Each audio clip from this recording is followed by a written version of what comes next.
আসসালামু আলাইকুম। সবাইকে স্বাগত জানাচ্ছি বিটি ফিউজে। আপনাদের সাথে আছি আমি ফারজানা নিসা। ডোনাল্ড ট্রাম্প গর্বের সাথে যেটা সবচেয়ে বেশি বলেছেন সেটা হলো কয়েক দশকের মধ্যে তিনিই ছিলেন প্রথম মার্কিন প্রেসিডেন্ট যার অধীনে নতুন কোনো যুদ্ধে জড়ায়নি যুক্তরাষ্ট্র। তবে এবার যখন তিনি ক্ষমতায় ফিরবেন তখন তাকে দুটো বড় যুদ্ধের মোকাবেলা করতে হবে। তিনি দাবি করেছেন ২৪ ঘন্টার মধ্যে তিনি ইউক্রেন যুদ্ধ শেষ করতে পারবেন। রাশিয়া ও ইউক্রেনের নেতাকে আলোচনার টেবিলে বসাতে পারবেন। তবে সবচেয়ে জটিল যুদ্ধটা চলছে মধ্যপ্রাচ্যে। সিরিয়ার প্রেসিডেন্ট বাশার আল আসাদের পতনের পর এই যুদ্ধের ব্যাপ্তি আরও বেড়েছে। ট্রাম্প মনে করেন ইসরায়েল, হামাস, হিজবুল্লার যুদ্ধ সমাধান করা ইউক্রেনের চেয়েও সহজ। বিস্তারিত থাকছে হায়দার সাইফের প্রতিবেদনে।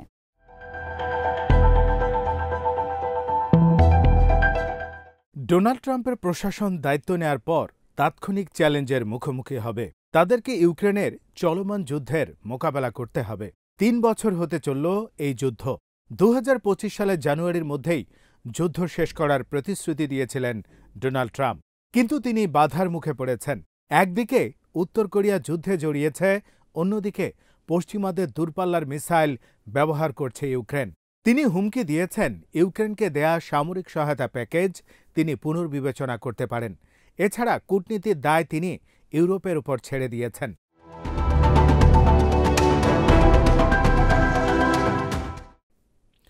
যুদ্ধ বন্ধের জন্য প্রয়োজনে ইউক্রেনের ভূখণ্ড রাশিয়ার হাতে ছেড়ে দেয়া এবং কিয়েভকে ন্যাটোতে অন্তর্ভুক্ত না করার পক্ষে তিনি। যদিও ইউক্রেনের প্রেসিডেন্ট জেলেনস্কি আর ন্যাটোর নেতারা এ ব্যাপারে তার সাথে একমত নন।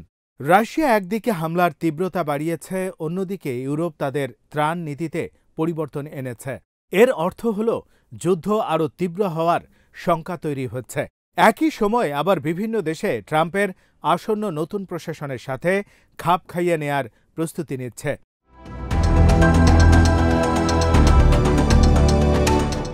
ট্রাম্প এমন সময় হোয়াইট হাউসে যাচ্ছেন যখন মধ্যপ্রাচ্য একটা রূপান্তরের মধ্য দিয়ে যাচ্ছে। এই জটিল চ্যালেঞ্জের মধ্যে তিনি শান্তি আনার প্রতিশ্রুতি দিয়েছেন। গাজায় ইসরায়েলের যুদ্ধের ১ বছরেরও বেশি সময় চলে গেছে। সম্ভাব্য একটা অস্ত্রবিরতির কথাও অনেকে বলেছেন। তবে শান্তি চুক্তি করা যথেষ্ট কঠিন হবে, কারণ গাজায় ইসরায়েলের সামরিক বাহিনীকে সাময়িকভাবে মোতায়েন রাখার কথা ভাবছে তেল আবিব। ট্রাম্প ইসরায়েল আর সৌদি আরবের মধ্যে সম্পর্ক স্থাপন এবং ইরানের সাথে নতুন পারমাণবিক চুক্তি করতে চান। মধ্যপ্রাচ্যে শান্তি আনতে না পারলে তার এই সব লক্ষ্য পূরণ হবে না।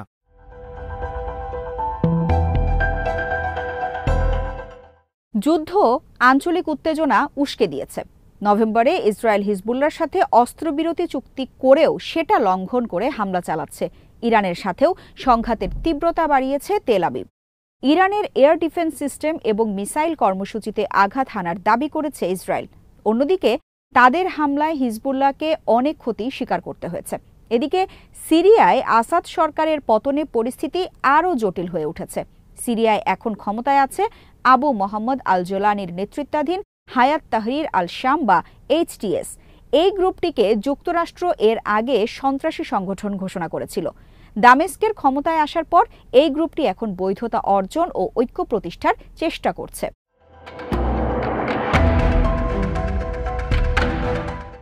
ইসরায়েল আর তুরস্কের ভূমিকার কারণে চ্যালেঞ্জ আরও বেড়ে গেছে।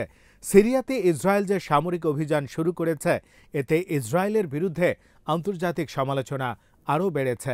অন্যদিকে মার্কিন সমর্থনপুষ্ট কুর্দি বাহিনীর বিরুদ্ধে সামরিক অভিযানের প্রস্তুতি নিচ্ছে তুরস্ক। তুরস্কের এই পদক্ষেপ ন্যাটোর সাথে তাদের সম্পর্কে টানাপোড়েন তৈরি করতে পারে। আঙ্কারা HTSকে সমর্থন করে। এই সমর্থনের কারণে সিরিয়াতে তারা অন্যতম গুরুত্বপূর্ণ পক্ষ হয়ে উঠেছে। ট্রাম্পকে এই পরিস্থিতি পাড়ি দিতে হবে।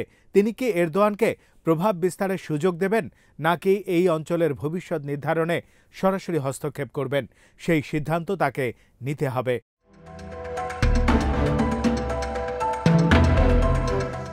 মার্কিন চীন সম্পর্কের ক্ষেত্রেও বড় ধরনের চ্যালেঞ্জের মুখে পড়বে ট্রাম্প প্রশাসন। ট্রাম্প যদিও চীনের সাথে সহযোগিতার ব্যাপারে আশাবাদ জানিয়েছেন, কিন্তু অতিরিক্ত শুল্ক আরোপের যে হুমকি দিয়েছেন তিনি, সেটা পরিস্থিতি সংঘাতপূর্ণ করে তুলতে পারে। চীনা আমদানির ওপর 10 থেকে 60% পর্যন্ত শুল্ক আরোপের প্রস্তাব দিয়েছেন ট্রাম্প, যেটা নতুন বাণিজ্য যুদ্ধ উস্কে দিতে পারে। চীনও যুক্তরাষ্ট্রকে মোকাবেলার প্রস্তুতি নিয়ে রেখেছে। বাইডেনের সময় সেমিকন্ডাক্টরের উপর যে নিষেধাজ্ঞা দেয়া হয়েছিল তার জবাবে জরুরি খনিজ রপ্তানি বন্ধ করে দিয়েছে বেইজিং। বাণিজ্য উত্তেজনা বাড়লে মার্কিন অর্থনৈতিক প্রবৃদ্ধি বাধাগ্রস্ত হবে, মূল্যস্ফীতি বাড়বে এবং তাদের আন্তর্জাতিক অংশীদারদের মধ্যে প্রতিশোধের মনোভাব উস্কে উঠবে।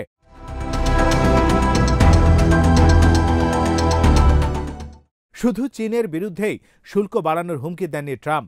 এই তালিকায় আছে মেক্সিকো, কানাডা এবং ভারতের মতো দেশ। তার এই পদক্ষেপ অর্থনৈতিক অস্থিতিশীলতার ঝুঁকি তৈরি করবে।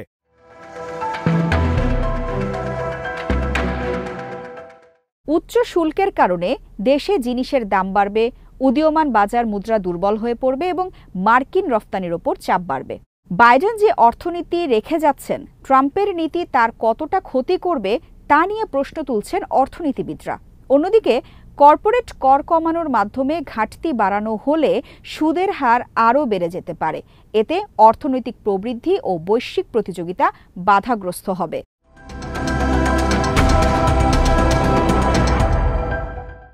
বাণিজ্য ছাড়াও ট্রাম্পকে চীনের প্রযুক্তি অগ্রগতির মোকাবেলা করতে হবে। 10টি অগ্রসর শিল্পের মধ্যে এখন 7টিতেই নেতৃত্ব দিচ্ছে চীন। বাইডেন সেমিকন্ডাক্টরের ওপর নিষেধাজ্ঞা দিয়েছিলেন। একই কৌশলে চীনের প্রবৃদ্ধির মোকাবেলা করতে হলে ট্রাম্পকে তার মিত্রদেরকে ঐক্যবদ্ধ করতে হবে। অথচ এই মিত্রদের অনেকে তার শুল্কের অস্ত্রের শিকার হবে। সামরিক উত্তেজনা জটিলতা আরও বাড়বে। তাইওয়ান প্রণালী ও দক্ষিণ চীন সাগরে সংঘাতের ঝুঁকি বাড়বে। এই অঞ্চলে ফিলিপাইন্সের মতো মার্কিন মিত্রগুলো চীনের আচরণে বেশ অসন্তুষ্ট। অন্যদিকে সল্ট টাইফুন হ্যাকের মতো ঘটনা থেকে বোঝা যায় সাইবার নিরাপত্তার দিক থেকেও চ্যালেঞ্জ মোকাবেলা করতে হবে ট্রাম্পকে।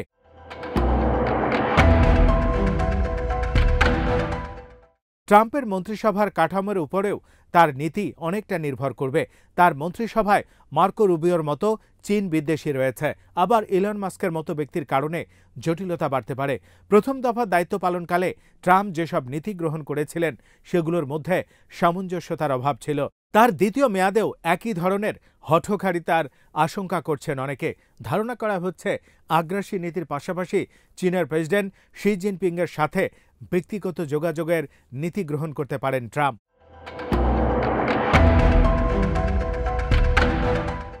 মার্কিন ইতিহাসের সবচেয়ে বড় নির্বাসন কর্মসূচি বাস্তবায়নের প্রতিশ্রুতি দিয়েছেন ট্রাম্প। 15 থেকে 20 মিলিয়ন কাগজপত্রহীন অভিবাসীদেরকে দেশে ফেরত পাঠানোর পরিকল্পনা রয়েছে তার। যাদেরকে অপরাধী মনে হবে তাদেরকে আগে ফেরত পাঠানো হবে। জাতীয়ভাবে জরুরি অবস্থা ঘোষণার পরিকল্পনা রয়েছে তার। এই কাজে আইনি সীমার ভেতর থেকে সামরিক বাহিনীর সহায়তা চেয়েছেন তিনি। তবে এই পরিকল্পনা লজিস্টিক্স, আইনি এবং আর্থিক চ্যালেঞ্জের মুখে পড়বে।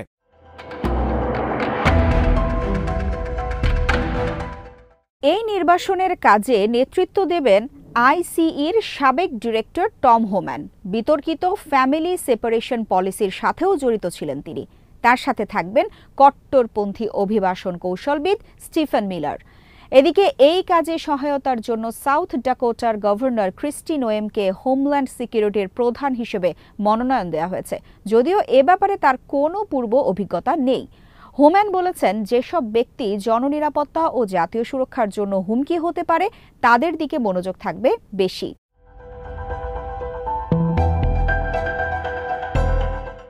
কোনো এলাকা থেকে সম্মিলিতভাবে সবাইকে সরিয়ে না দিয়ে টার্গেট করে সুনির্দিষ্ট ব্যক্তিদেরকে ফেরত পাঠানো হবে।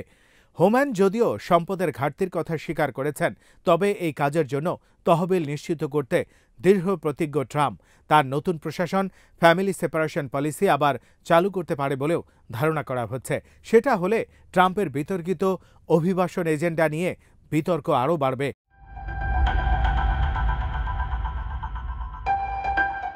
বৈশ্বিক অনিশ্চয়তার মধ্যে হোয়াইট হাউসে ফিরছেন ট্রাম্প।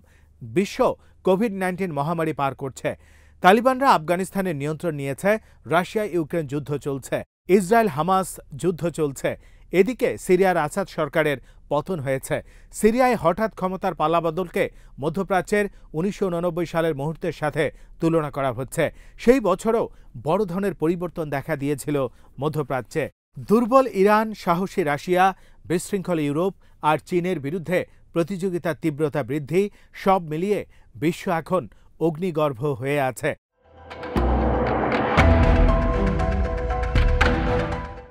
প্রথম মেয়াদে ট্রাম্প স্বাস্থ্য সংকটের মুখে পড়েছিলেন, কিন্তু কোনো সামরিক বা জাতীয় নিরাপত্তা হুমকি তার সামনে ছিল না। কিন্তু দ্বিতীয় মেয়াদে তাকে এমন সব চ্যালেঞ্জের মুখোমুখি হতে হবে যেগুলো মোকাবেলার অতীত অভিজ্ঞতা তার নেই।